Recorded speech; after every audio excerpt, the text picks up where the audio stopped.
like when you retired, was it 2018 or 19? Or when did you retire with injury, your eye injury? Yeah, so... Because you tried to come back too, didn't you, at one stage? Like you were hoping to get cleared. Yeah, 100%. So you've done a little bit of research, I guess. But I my last season was 2017. So I raced for 7 seasons all up. Yep.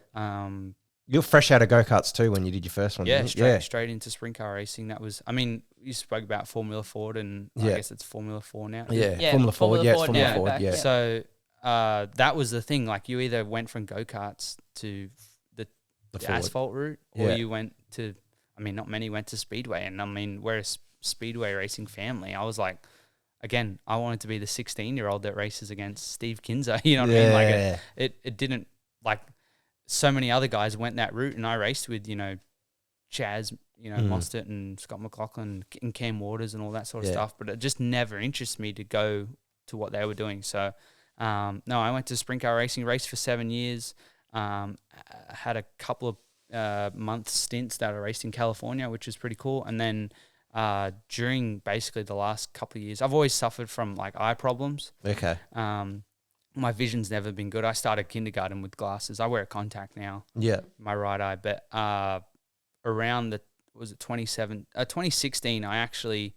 Is it a family thing though with your eyes, or is it just more so? I think, I mean, how many people wear glasses and contacts these days? Oh, yep. I'm wearing them right. You know what I mean? Like it's honestly, it's just for whatever reason, people probably notice that my brother and I wear glasses. But I had problems with my eyes that I've always kind of put in the back of my mind for forever, all the way through school. There was a period where I didn't want to wear glasses. You know, I couldn't even read the whiteboard, chalkboard or whatever at school, you know, copying off kids next to you and stuff like that. But I didn't want to wear glasses, and then obviously I need to wear glasses. And then I had a couple of crashes actually that are on the internet. In sprint cars? Yeah. I had one that really... the big flip into the fence, that one? Yeah, I had one that went into the fence with Jackson Delamont, I got in contact with, and then I went to hospital that night. There was a few times I went to hospital, but that night I remember I got out of the car and I was pretty, you know, shaken up, like, you know, dazed. And then I remember I couldn't even read my phone. Like I was like it was too blurry for me to read. And was it that night? No, there was another crash as well. I think I drove to the racetrack. I drove the transporter to the racetrack, and I was like, "Hey guys, I can't drive home here. Like my eyes are no good. You know, they come good within a day or something." But there was basically around 2016. I think it was January 2016. It was my eyes. Basically, I got glaucoma at some period where basically it's what like a 60-year-old would get. Yeah, okay. It's your eyes are deteriorating, and I'd get high pressure. And to get a little bit technical, because I'm young, and my immune system works well, the pressure in my eyes for whatever reason would build up, and there's not much that they could do about it. I was having like pretty heavy medication daily to bring the pressure in my eyes down. Yep. And it was the side effects of that was making me really drowsy and lethargic. Yeah. So I have a full-time job as a fitter and machinist, and I'd be at work and like, you know, just absolutely rooted, like so tired.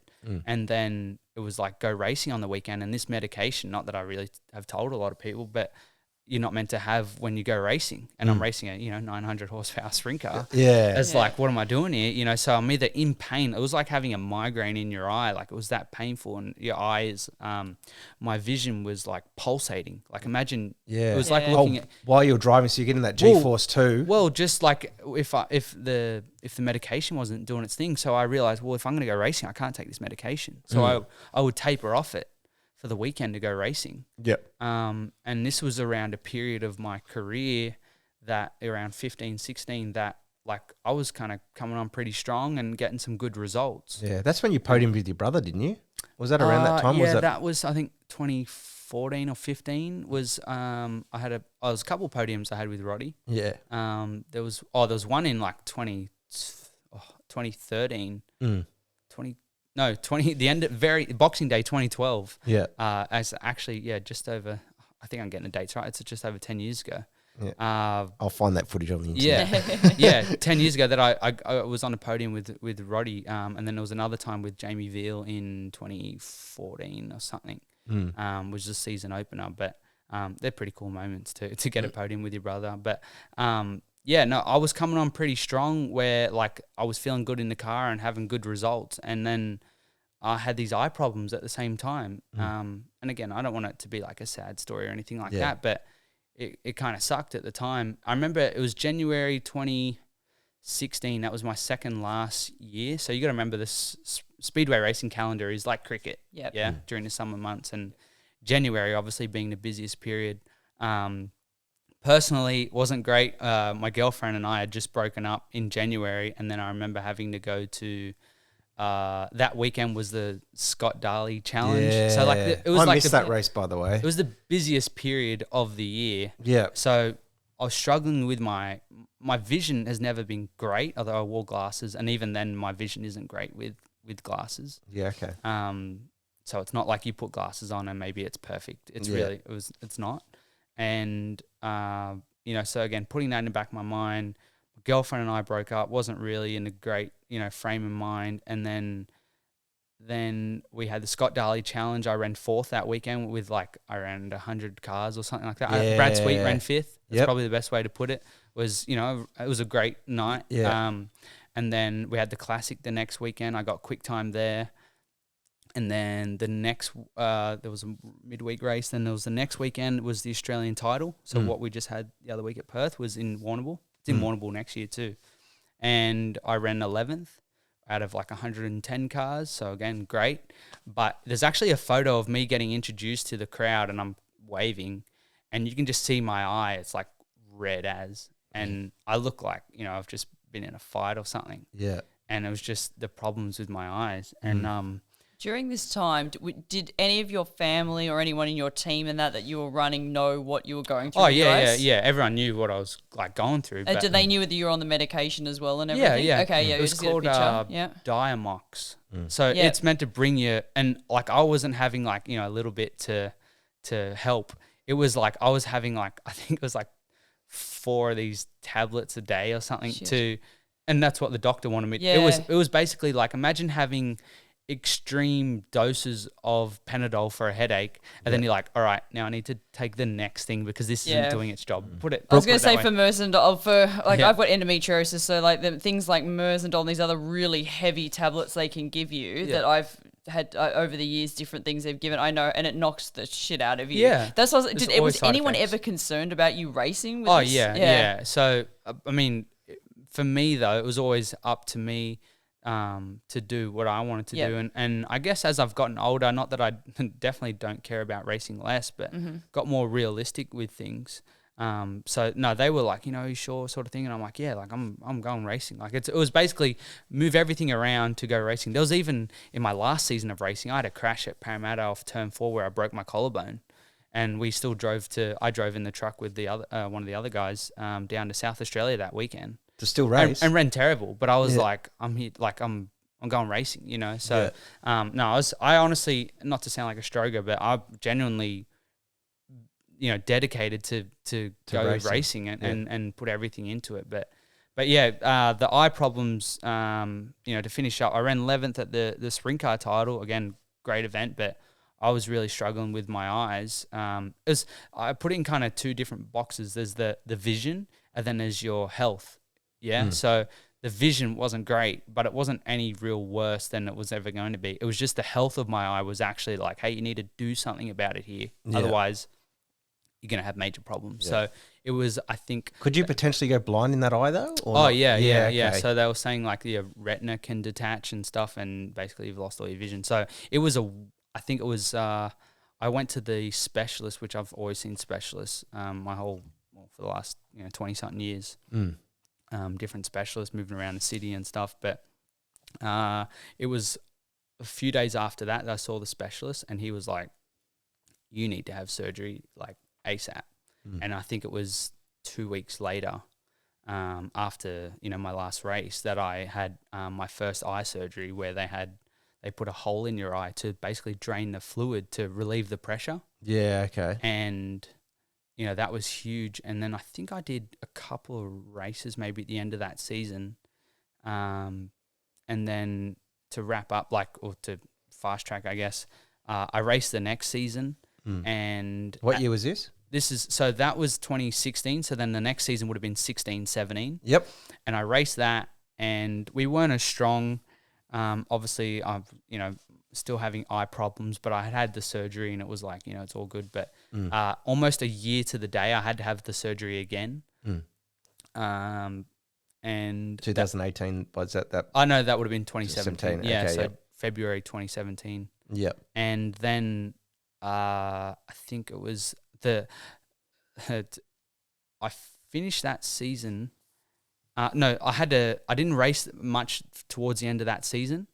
I don't think I raced again, actually. I might have done 1 or 2 races.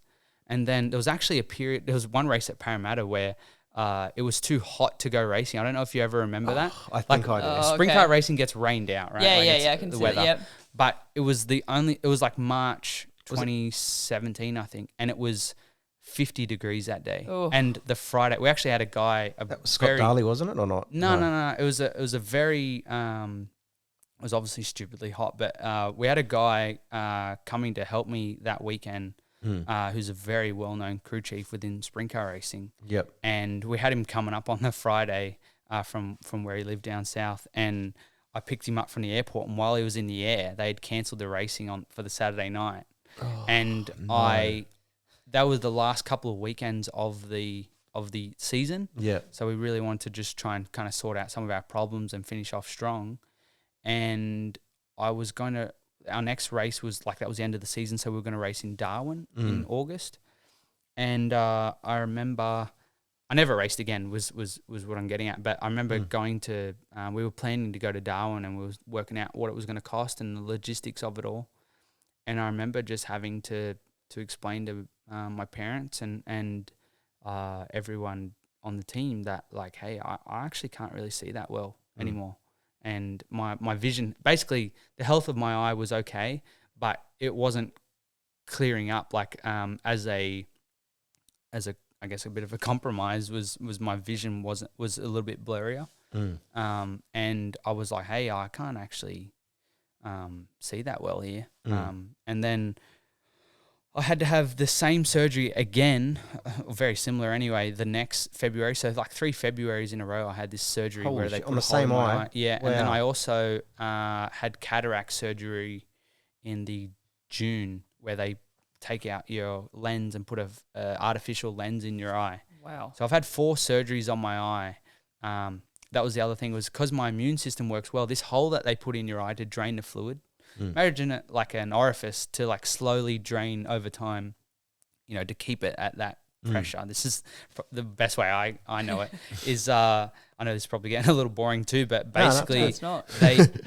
my immune system works so well that the scar tissue would want to heal up my eye and block the hole. So every time they were doing a surgery was to basically clear it up. Yeah. Right. Again, if a 60-year-old has this surgery, well, then it's one and done as far as I know. But it was causing a problem for me because it's kind of healthy, So, that's probably the best detail I've ever explained, kind of everything that's happened and why I stopped racing. But my eyes affected me my whole racing career or my whole life. Even back in go-karts when we were racing together? Yeah, for right. Sure. I think I won one of my last go-kart races in Albury was the week before I got glasses again, which would have been 2009 or something.